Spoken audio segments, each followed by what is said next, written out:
A hora é agora, fã de esportes, estamos no ar com o Sport Center, que vem na esteira da terceira rodada do Campeonato Paulista, jogo na Arena do Corinthians, na Neoquímica Arena. O Corinthians mandou um 2-1 para cima do Água Santa. Alex Santana e João Pedro, os autores do gol, aí o primeiro gol do Corinthians. Gustavo Zupac, muito boa noite, a vitória do Corinthians. Boa noite, Felipe Mota, boa noite, André, boa noite ao fã de esportes. O futebol é uma coisa muito complicada de ser explicada, porque assim, os gols, a gente está vendo aí, saíram no primeiro tempo. Mas em termos de atuação, valeu muito mais pelo segundo. No primeiro tempo, o Corinthians fez 2 gols das 3 finalizações que deu na primeira etapa apenas. No segundo tempo, o time teve mais dinâmica, mais volume de jogo, finalizou mais, incomodou mais. O Igor Vinhas, o goleiro do Água Santa, tá aí o gol do Netinho, belo gol. Chute de longe, pegando o Matheus Donelli sem muito poder de reação, o chute foi muito rápido. No segundo tempo, o Corinthians foi melhor do que no primeiro, mas não balançou as redes. Foi um time reserva, foi um time muito próximo daquele que jogou a primeira rodada contra o Red Bull Bragantino, e o Ramon vem alternando, time reserva na primeira rodada, time titular na segunda rodada. Time reserva na terceira, jogo de hoje, para que na quarta rodada, clássico contra o São Paulo, no Morumbi, jogue o time titular. É uma gestão de elenco nesse começo, nessa pré-temporada que é o Campeonato Paulista. Mais uma vez o Memphis Depay entrando como meia, não como atacante propriamente dito. O Coronado foi o meia no jogo de hoje e ele entrou no lugar do Coronado no segundo tempo e teve boa atuação. O Memphis é tão melhor que os outros aqui no futebol brasileiro que até de 10, até de meia, ele sobressai como fez no bom segundo tempo do jogo de hoje. Já já a gente fala também dos campeonatos Carioca, Mineiro, derrota do Cruzeiro, Diniz cobrado, o Flamengo venceu por goleada, mas o assunto agora é o Corinthians, 2-1 contra o Água Santa. André, boa noite. Boa noite. E no primeiro tempo, Felipe, boa noite, boa noite, Gustavo, uma ótima noite a todos. Depois de estar vencendo já, a gente viu o belo gol do Água Santa no estádio do Corinthians, na Neoquímica Arena. O Corinthians vencia por 2-0, tomou esse gol e depois do 2-1, por um período até considerável do primeiro tempo, o Água Santa conseguiu marcar o Corinthians melhor do que fazia até então. Tomou 2-0, se animou um pouco.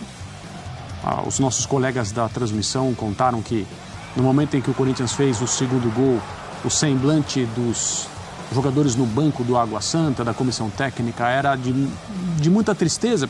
Será que não vamos conseguir mais nada nesse jogo? Mas com o belo gol que diminuiu o placar, o Água Santa teve mais ânimo, marcou melhor, conseguiu até controlar, dificultar as ações do Corinthians, mas a diferença técnica entre os times ficou bastante clara. O Corinthians fez outro jogo bom, eu acho que não mais do que isso. Boa figura do Alex Santana, na minha opinião, principalmente, mais uma vez. Ele é um jogador que, enquanto esteve saudável na temporada passada, também deixou boa impressão e continua fazendo isso agora aqui, totalmente recuperado e à disposição. E o Corinthians ganha mais um jogo.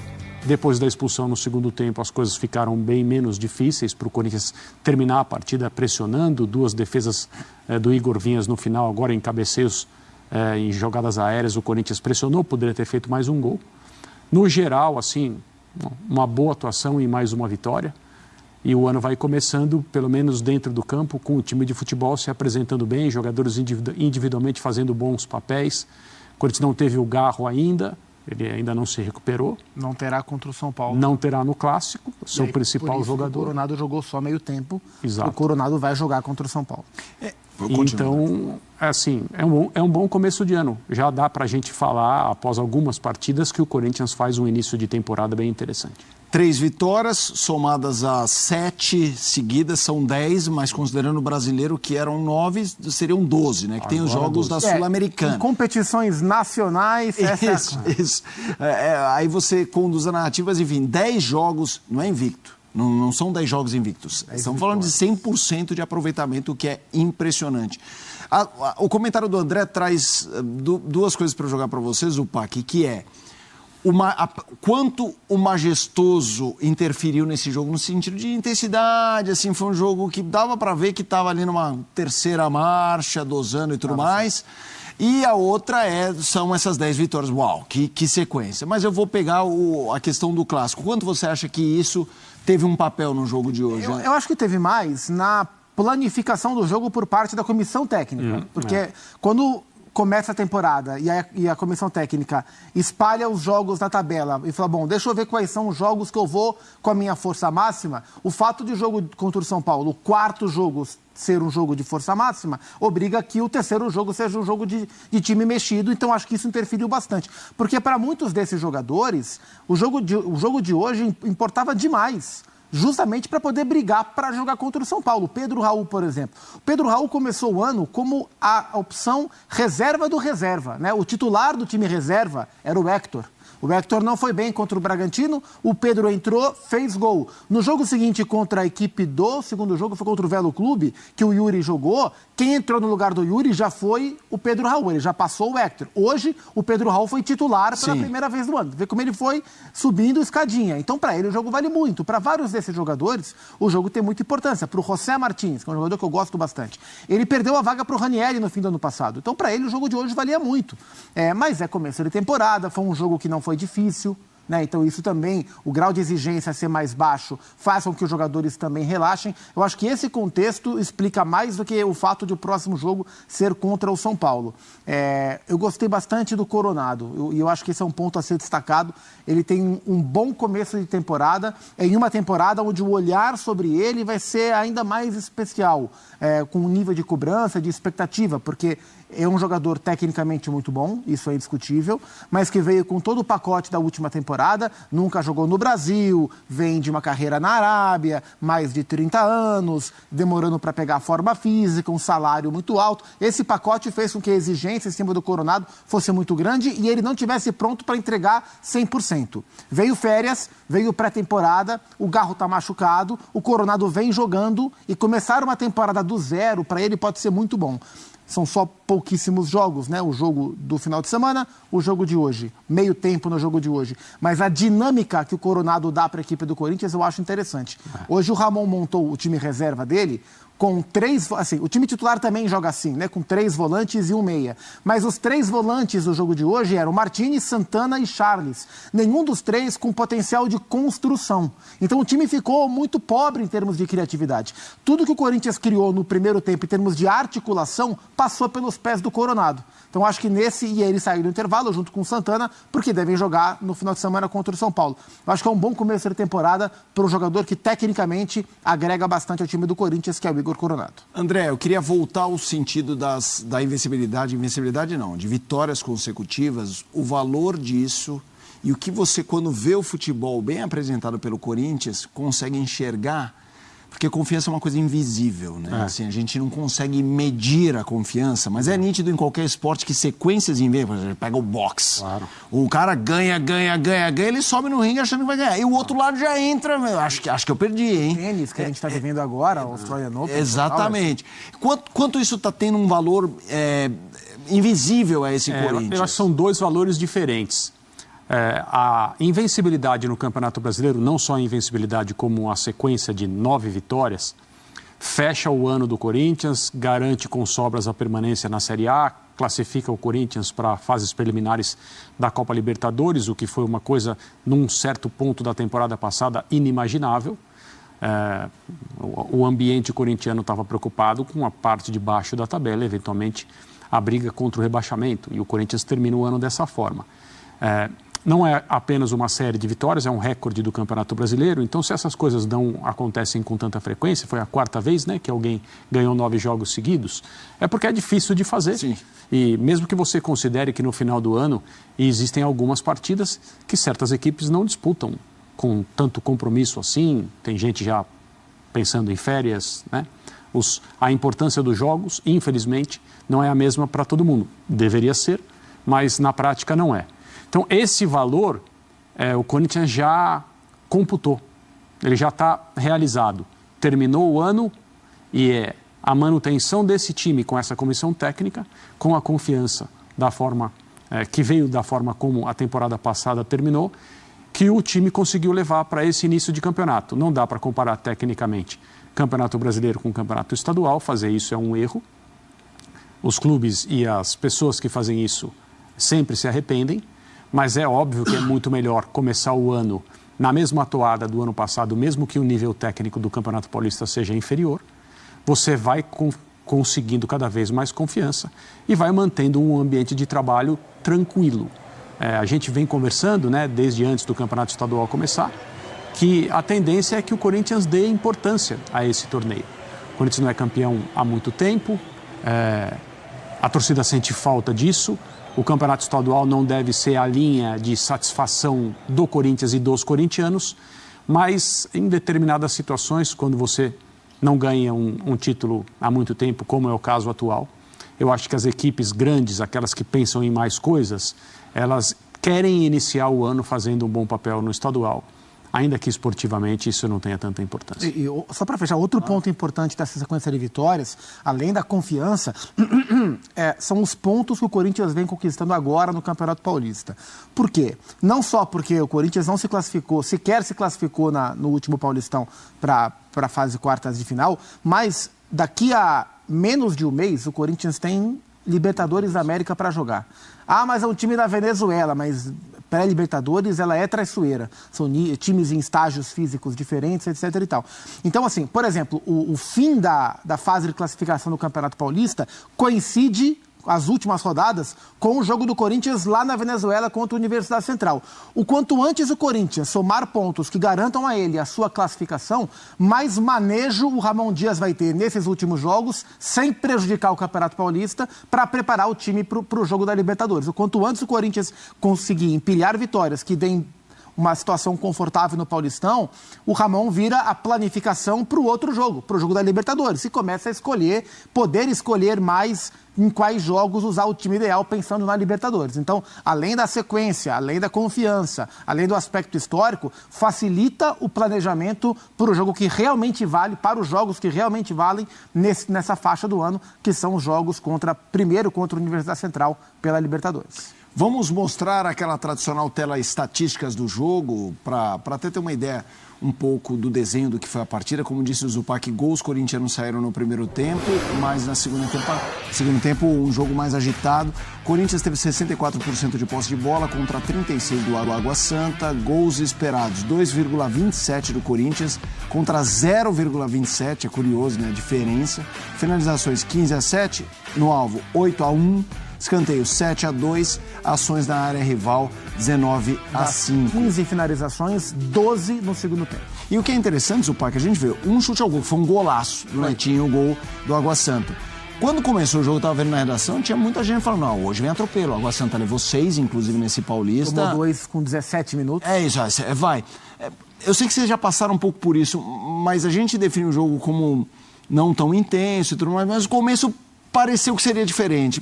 O que mudou durante o jogo? Acho que a configuração do time do Corinthians. Assim, o Corinthians teve problemas no primeiro tempo hoje, como teve no primeiro, para construir, embora tenha feito seus gols, como teve no primeiro tempo em Bragança, há 2 rodadas. Acho que isso passa muito pelo perfil. O Ramon conserva a característica, o desenho do time titular e espelha no time reserva. Mas os jogadores têm outros perfis mesmos, outras características.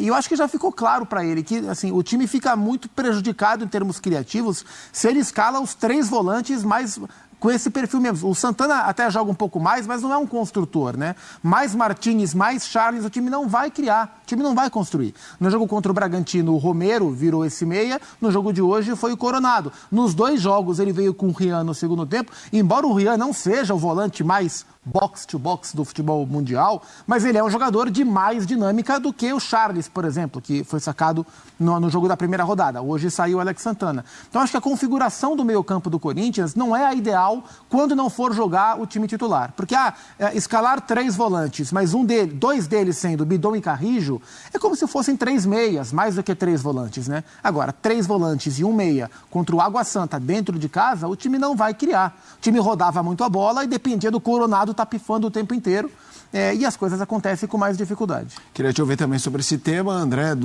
e até pegando esse início forte do Corinthians no jogo e uma queda ali de rendimento, para pegar esses ganchos dos jogadores que estão ganhando casinhas, como foi o Pedro Raul, citado pelo Gustavo Zupac. Mas no planejamento, né, da comissão técnica do Corinthians, o Gustavo lembrou agora há pouco, dá para perceber claramente que o jogo contra o São Paulo ele é marcado, né, com aquela caneta de cor mais fluorescente, Porque você tem que, pensando na escalação e na forma como você utiliza o elenco, encontrar uma maneira de ter a sua melhor equipe disponível para jogar um clássico. A gente conversou ontem sobre a importância dos clássicos no estadual.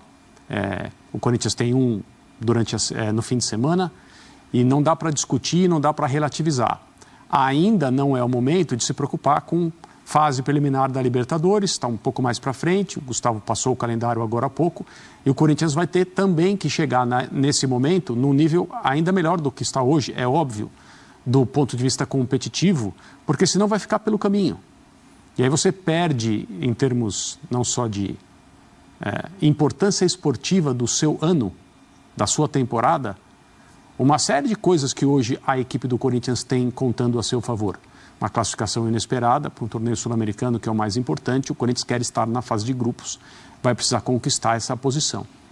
Então, quando a escalação para jogar com Água Santa em casa, o fato do jogo ser em casa ajuda muito, porque é difícil as equipes visitarem o estádio do Corinthians, um bom público de novo, incrível, torcedor, de certa maneira, eu não diria empolgado, mas satisfeito com o final da temporada passada, o início desse ano, querendo melhoras, querendo ser mais feliz, fazendo a sua parte.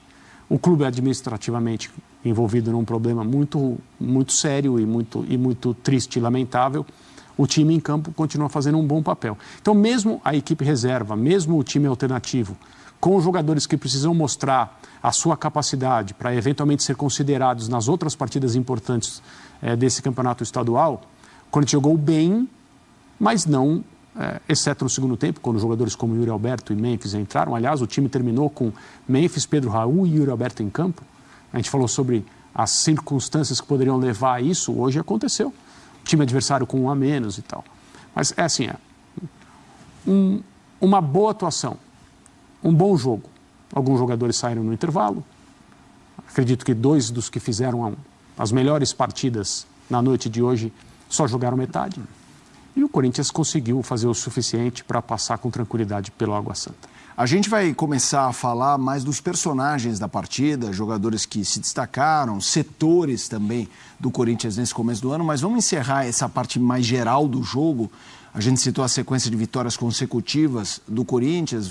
A gente tem uma tela que traz esses números, obviamente eles são simples quando se tem 10 jogos e 10 vitórias, mas ele também apresenta a última derrota, né? 31 de outubro contra o Racing pela Comebol Sul-Americana. Não dá ainda para fazer, mas já tem portal fazendo como era o mundo e olha, antes. E o jogo que o Corinthians perdeu... Não era para perder. Não era para perder. Exatamente. Era um jogo que o Corinthians estava jogando melhor que o Racing na Argentina. 1-0, o segundo gol nos pés do Garro. E em 5 minutos o Corinthians toma 2 gols e aí não tem reação. Mas era o jogo que o Corinthians jogava... enquanto estava 1-0, melhor do que alguns outros que venceu nessa sequência. Então, poderia ser maior a sequência do Corinthians nas mãos da dupla, da família Dias. Dias melhores para sempre, já cantava o Jota Quest. E a gente já vai ter a dupla, provavelmente teremos a dupla para falar, e o que é sempre um grande barato aqui no Sport Center. Pai e filho. A gente não lembrou, ou pelo menos não deu ênfase ao primeiro gol, que é um lance de calcanhar por baixo das pernas do goleiro. E a assistente marcou um impedimento, sabe-se Deus da onde, porque a bola claramente bateu no zagueiro, cara. Talvez tenha batido até na mão. Não, bateu na mão. E volta. Bateu totalmente no zagueiro. Não sei que impedimento que ela viu. O VAR, tão criticado, né? Sim. Salvou não só a marcação da arbitragem, como o próprio jogo, né? Porque o gol deveria valer e valer. Sim. Foi um belo gol do Santana mesmo. Aí, ó. E o segundo gol aí. O gol é um recurso, né? E o segundo gol, o gol do João Pedro, o menino, que marca o seu primeiro gol pelo Corinthians. Sim. Aliás, deixa eu pegar esse gancho, já que a gente tá falando dos gols, eu vou individualizar. A gente tem, foram 2 gols assim, de jogadas ali de bola parada e tal. O ano passado o Memphis fez aquele gol muito importante de falta contra o Atlético Paranaense. Certo. E no segundo tempo ele teve uma falta que bate na barreira, que ele tentou bater mais por baixo. No mesmo lugar, praticamente, daquele gol contra o Atlético Exatamente. Mas claramente é um cara que quando vai bater, bate bem. Tem o Garro, que é um cara que bate muito bem na bola. Os escanteios do Coronado hoje, mas eram... Você ouvia pela TV, né? E fechado, assim, meio rasante. A gente viu nos últimos anos o Palmeiras ter uma excelência em bolas paradas. a gente sabe a importância disso no jogo de futebol. O Corinthians tem condição, com as peças que tem, não só para cobrar, como para aqueles que vão cabecear, de se transformar uma referência de bola parada? E o Corinthians tem, além de ter bons batedores na bola, o Corinthians tem bons cabeceadores, né? Hoje, por exemplo, não jogaram, mas o André Ramalho é um bom cabeceador, já fez gol contra o Juventude pela Copa do Brasil de cabeça. O Kaká é um bom cabeceador, né? Hoje o Tchoca, o João Pedro, fez um gol praticamente embaixo, mas o Alex Santana, embora seja volante, ele sempre foi no Atlético Paranaense, antes no Botafogo, ele é um jogador de chegada na área, ele aproveita esse tipo de bola. O próprio Yuri, o próprio Memphis, o Romero, enfim, o Corinthians tem o Pedro Raul, né? O Corinthians tem jogadores que oferecem ao time do Ramon Dias a bola parada como uma alternativa. O Gustavo Henrique, que é um pirulão, um cara parece um pivô de basquete. Então é uma das possibilidades desse time do Corinthians construir as suas chances, e hoje fez 2 gols assim. E aí, André? É verdade. Assim, acho que todas as equipes, de um jeito ou de outro, com mais criatividade ou mais intensidade, trabalham muito bem a bola parada defensiva quanto a ofensiva, né? A estatística dos gols gerados por jogadas de bola parada próxima à área, ela se mantém ao longo das décadas no futebol. Os times que usam bem conseguem empatar jogos que estão se encaminhando para derrotas, ganhar jogos. O Palmeiras, durante o período de conquistas do Abel, que a gente continua vivendo, ganhou muitos jogos, mas muitos jogos que, eu não digo não merecia ganhar, mas não estava jogando para ganhar, até com 1 ou 2 jogadas de bolas aéreas, as coisas mudaram completamente. E é necessário, o Corinthians precisa ser uma dessas equipes. E esses zagueiros bons cabeceadores, alguns jogadores mais altos que têm boa impulsão, e gente para colocar a bola na área, como o Coronado, é uma das especialidades dele, ele é muito bom, né? O gesto técnico dele é diferente dos outros, você percebe, fez gol na rodada passada, em cobrança direta. E o Corinthians tem os elementos, as ferramentas para ser bom nesse tipo de jogada. Embora tenha tomado o gol do Velo Clube de escanteio. É isso. Eu ia trazer mais um ditado, a mão que bate é a mão que afaga. Eu não sei, eu vou pesquisar, meu amigo. Não, como que é? Sei lá. Vamos na Neoquímica Arena, porque tá chegando. Você que não estava aqui ontem no Sport Center, a gente teve um debate sobre ditados populares. Neoquímica Arena, o Vladimir Bianchini está chegando com os destaques diretamente da zona mista. É isso. Ó o Vlad aí. Destaques, clima. O André citou público gigantesco, gente. Jogo numa quarta-feira, 7h, 7h30. Campeonato Paulista, 41 mil pessoas no fim de semana. Chovendo. Isso, choveu. Fim de semana teve 42. Sem atrapalhar o Vlad, tem fotos da Radial Leste, a torcida do Corinthians chegando pro jogo anterior. Pro Velo. Que é assim... Parece final. Rodada inicial de campeonato estadual. É isso. Assim, maluquice total. Mesmo. Vlad, esse clima da arena, do jogo, as informações aí da zona mista, vai que é a sua, Vlad. Boa noite. Boa noite, Felipe. Um grande abraço para você, para o pessoal do estúdio e também para os fãs de esportes. O grande problema foi a questão do trânsito. Muitos torcedores não conseguiram chegar a tempo para acompanhar o jogo desde o começo. Muitos torcedores, inclusive, perderam os 2 primeiros gols do Corinthians, que aconteceram antes dos 20 minutos.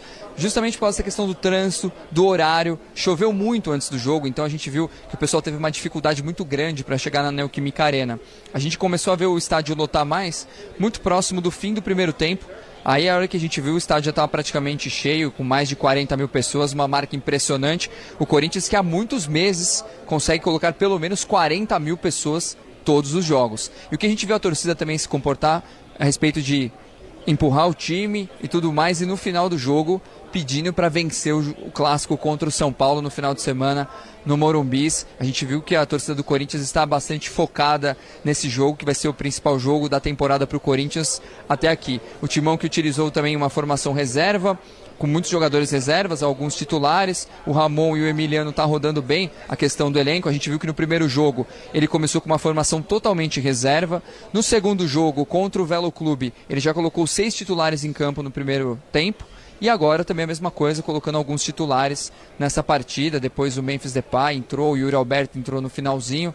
O corintiano hoje saiu satisfeito com a vitória, apesar do placar um pouco magro. O Corinthians chegou a 10 vitórias seguidas, algo que não acontecia desde 2001. Time comandado pelo Vanderlei Luxemburgo, que foi campeão paulista e vice da Copa do Brasil. E também 3 vitórias seguidas no Campeonato Paulista, algo também que para o torcedor é algo importante, porque no ano passado, quando brigou contra o rebaixamento, o Corinthians conseguiu apenas 4 triunfos em toda a competição. Agora, falando a respeito de uma situação fora do campo, a gente sabe que o Corinthians, os jogadores e a comissão técnica estão com salários atrasados, era para ter sido depositado no 5º dia útil do mês. O Corinthians estava com um problema de um bloqueio na justiça de uma verba de cota de televisão, que era com esse dinheiro que o Corinthians contava justamente para pagar os jogadores e todo mundo. Hoje eles conseguiram um desbloqueio na justiça disso aí.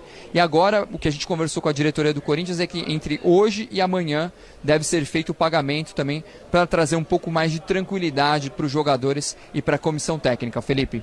Valeu, Vladimir Bianchini, na Neoquímica Arena, zona mista.